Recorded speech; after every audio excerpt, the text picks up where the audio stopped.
जब हम किसी कस्टमर को उधार में कोई सर्विस या माल को सेल करते हैं, तो हम सभी जानते हैं कि पैसे की रिकवरी करने के लिए हमें फ़ॉलो-अप करना होता है, हमें उन्हें अपना स्कैनर को सेंड करना होता है या बैंक अकाउंट का डिटेल से सेंड करना होता है, तब जाकर के हमें पैसे की रिकवरी होती है। लेकिन टैली में एक ऐसा फीचर्स है कि जिसे आप यूज़ करके जैसे ही आप टैली में इनवॉइस को जनरेट करोगे, वैसे ही ऑटोमेटिक सामने वाले के ईमेल आईडी पे, एसएमएस पे, सारे पे वो आपका पेमेंट का लिंक भी शेयर हो जाएगा। वहाँ पे उसके थ्रू वो आपको पेमेंट इमीडिएट कर सकता है। तो आज के इस वीडियो में मैं आपको बताऊँगा ये आप टैली में किस तरीके से करेंगे। तो वीडियो शुरू करने से पहले अगर आप हमारे चैनल पे पहली बार आए तो प्लीज़ आप हमारे चैनल को सब्सक्राइब ज़रूर कर लें। तो चलिए दोस्तों जानते हैं कि इस फीचर्स को हमें किस तरीके से यूज़ कर सकते हैं। तो बहुत ही सिंपल है, इसके लिए आपको क्या करना है कि कंपनी में चले आना है। यहीं पे आपको फीचर्स या F11 को कीबोर्ड से आपको प्रेस कर देना है। यहीं पे आपको एक फीचर्स दिखेगा, enable payment request to share payment link और क्यूआर कोड। आपने क्यूआर कोड के ऊपर मल्टीपल वीडियोस देखे होंगे, लेकिन मैं आपको पेमेंट लिंक के बारे में साथ साथ बता रहा हूं कि सामने वाले को इसका लिंक भी शेयर हो जाएगा। तो यहाँ पे सिंपली आपको इस वाले फीचर्स को यस से कर देना है। यस से करने के बाद सिंपल है कि यहाँ पे आपको अपने फर्म का नाम देना है। बात रही पेमेंट मेथड, आप किस तरीके से पेमेंट को रिसीव करना चाहते हो, तो यहाँ पर अगर आपके पास से गेटवे है पे यू का, रेजर पे का या फिर यूपीआई के थ्रू भी आप पेमेंट मंगा सकते हो। तो यहाँ पर मैं रेजर पे को मैं यूज कर रहा हूँ। तो यहाँ पर देखो मैंने रेजर पे को मैंने यूज किया। आप चाहे तो यूपीआई का भी यहाँ पे आप यूज कर सकते हैं। उसके बाद आपको रेजर पे का जो मर्चेंट आईडी होगा वो यहाँ पे ऐड कर देना है और यहाँ पे रजिस्टर्ड ईमेल को आपको यहाँ पे ऐड करना है। देन यहाँ पे आपको एक्सेप्ट कर लेना है और इसे आपको कंट्रोल ए से सेव कर लेना है। आपको एक न्यू वॉचर को क्रिएट करना है सेल्स के लिए, या नहीं तो आप बने हुए सेल में भी ऑल्टर कर सकते हैं। तो इसके लिए आपको ऑल्टर में चले आना है। यहाँ पर से वॉचर टाइप को सेलेक्ट करना है और यहाँ पर से सेल्स को आपको सेलेक्ट करके आगे बढ़ जाना है। इंटर को प्रेस करेंगे, आपको सीधा नीचे आ जाना है। यहीं पर देखो आपको दिख जाएगा generate payment link in QR code, right. बस इस वाले को आपको क्या करना है, यहाँ पे यस से कर देना है। इंटर को प्रेस करेंगे, प्रिंट वॉचर आफ्टर सेविंग को यस करेंगे और सेल से संबंधित आपको यहाँ पे जो भी टर्म्स एंड कंडीशन देना है वो आप सेट ऑल्टर डिक्लेरेशन में आप यहाँ पे दे सकते हैं। चलिए आपको यहाँ पर कंट्रोल से सेव कर लेना। अब अगर ऑटोमेटिक जीएसटी का इनवॉइस बनाना है तो यहाँ पे आपको नेम ऑफ क्लास को भी आप यूज कर सकते हैं।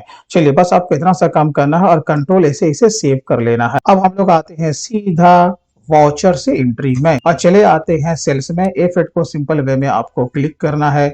अब यहाँ पे हमें पार्टी का लेजर क्रिएट करना है, तो इसके लिए आपको ऑल्ट सी को प्रेस करना है और यहाँ पे मैं किसी भी पार्टी को एज्यूम कर लेता हूँ। यहाँ पर आपको इंटर को प्रेस करना है और यहाँ पे आपका ये जो प्रोवाइड कॉन्टैक्ट डिटेल्स है इसे आपको सिंपली यस से कर देना है। यहाँ पे कॉन्टैक्ट नेम आपका जो भी होगा उसका नाम यहाँ पे आपको ऐड कर देना, फोन नंबर ऐड करना है, मोबाइल नंबर यहाँ पे आपको ऐड करना है। अब यहाँ पे जो मोस्ट इम्पोर्टेंट है कि आपको ईमेल आईडी यहाँ पे जरूर ऐड करना है। बस आपको इंटर को प्रेस करके इसे कंट्रोल ए से सेव कर लेना है। यहाँ पर आपको इंटर को प्रेस करना है, पार्टी का जो भी टाइप है रजिस्टर्ड अनरजिस्टर्ड वो आपको यहाँ पर से सेलेक्ट करना है, देन कंट्रोल ए से सेव कर लेना है। अगेन आपको कंट्रोल ए से सेव कर लेना है।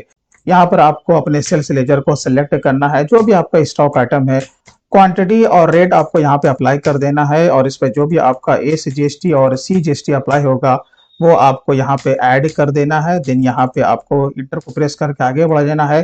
देखो जैसे ही हम लोग यहाँ पर यस करते हैं, सेल्स वाउचर को एक्सेप्ट करने के बाद ये मैसेज आएगा, do you want to generate a payment link और क्यूआर कोड। बस सिंपली आपको इंटर को प्रेस कर देना है। इंटर को जैसे ही प्रेस करते हैं तो यहाँ पर देखो सामने वाले का जो भी मोबाइल नंबर है प्लस उसका ईमेल आईडी है प्लस जो अमाउंट है वो आपको यहाँ पे दिख जाएगा। अब यहाँ पे देखो जो कि पेमेंट का जो गेटवे है यहाँ पर ईमेल एंड एसएमएस है, राइट। आप चाहें तो यहाँ पे ईमेल या सिर्फ एसएमएस के थ्रू भी आप भेज सकते हैं, लेकिन हमारे हिसाब से ईमेल एंड एसएमएस आप दोनों को यहाँ पर आप रखो तो ज्यादा बेहतर होगा। बस सिंपल आपको क्या करना है, इसे एक्सेप्ट कर लेना है। आगे बढ़ने के बाद आपके रजिस्टर्ड ईमेल पे ओटीपी गया होगा, सिंपली वो आपको ओटीपी यहाँ पे मेंशन कर देना है, देन इंटर को प्रेस कर देना है। तो यहाँ पे देखो इन्फॉर्मेशन के तौर पे आपको यहाँ दिख रहा है कि पेमेंट का लिंक जो है वो आपका सक्सेसफुली जनरेट हो चुका है। अब आपको अगेन यहाँ पे इंटर को प्रेस करना है और यहाँ पे आपको प्रीव्यू पे चले आना है। तो यहाँ पे आपको जूम पे क्लिक करना है। तो यहाँ पर आप देखो कि आपके इनवॉइस पे स्कैनर है वो भी यहाँ पे जनरेट हो चुका है और यहाँ पे आपका पेमेंट का लिंक भी दिया हुआ है। अब हमें आपको ये दिखाना है कि जो भी हमने पार्टी का ईमेल आईडी दिया था उसके वहां पे हमारा पेमेंट का लिंक गया है या फिर नहीं गया है। इसके लिए हम लोग सीधा चलते हैं ईमेल पे। तो यहाँ पे आपके स्क्रीन के सामने हमारी कंपनी का नाम है द अकाउंट्स और यहाँ पर देखो requesting payment of Indian rupees इतना यहाँ पे दिखा रहा है। सामने वाला जो भी पार्टी है उसे यहाँ पे मेल पे आ चुका है। अब यहाँ पे वो क्लिक करेगा और यहाँ पे उसको सामने में टैब भी दिख जाएगा प्रोसीड टू पे और वो डायरेक्टली रेजर पे के गेटवे में आकर के वो पेमेंट कर देगा। तो दोस्तों टैली के इस फीचर्स को यूज करके आपके जितने भी आउटस्टैंडिंग अमाउंट है आप उसकी रिकवरी काफ़ी इजी वे में कर सकते हैं। दोस्तों वीडियो अच्छा लगा हो तो कम से कम आप इसे लाइक ज़रूर करें और अगर आप टैली अकाउंट्स और टैक्सेशन में माहिर बनना चाहते हैं और इस फील्ड में हर तरह का काम सीखना चाहते हैं तो आप हमारे tally and taxation mastery course में भी इनरोल कर सकते हैं। इसके लिए हमारे ऑफिशियल वेबसाइट theaccounts.in को आप विजिट कर सकते हैं। मैं अपने वेबसाइट का लिंक वीडियो के डिस्क्रिप्शन में दे दूंगा। तो चलिए दोस्तों फिर मिलते हैं किसी दिन किसी और नए दूसरे टॉपिक के साथ। तब तक के लिए take care and bye bye.